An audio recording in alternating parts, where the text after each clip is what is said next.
You'll have met your anaesthetist on the morning of your operation in the ward before you come to theatres. You and the anaesthetist will have had a chance to discuss what type of anaesthetic would be best for you, and that's likely to either be a general anaesthetic where you go off to sleep, or a spinal anaesthetic where you have an injection into your lower back to numb the nerves in that area so that you'll be completely pain-free during the surgery.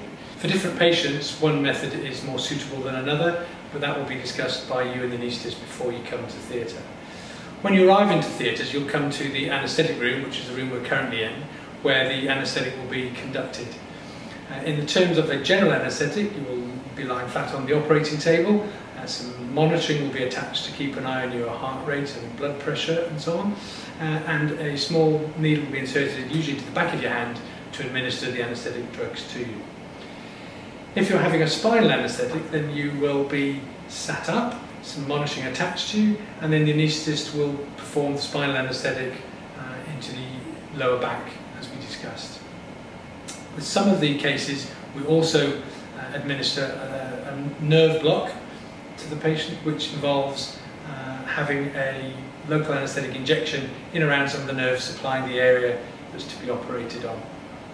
Once we're happy that the anaesthetic is established and completely sorted, you will then be taken through to the operating theatre, where the anaesthetic team, which is made up of the anaesthetist and the operating department practitioner, will look after you for the duration of your surgery and administer other drugs as required.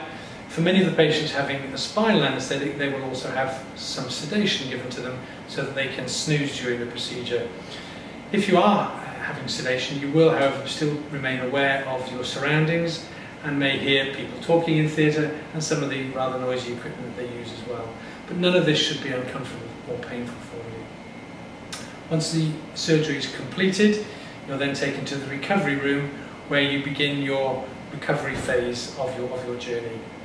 The whole time you're with the anaesthetist, there is a plan to focus on making you comfortable, both during the operation, of course, but also thinking of that early post-operative period, so that we can get you awake, comfortable, and able to start mobilising and preparing yourself for the getting home as early as practically possible.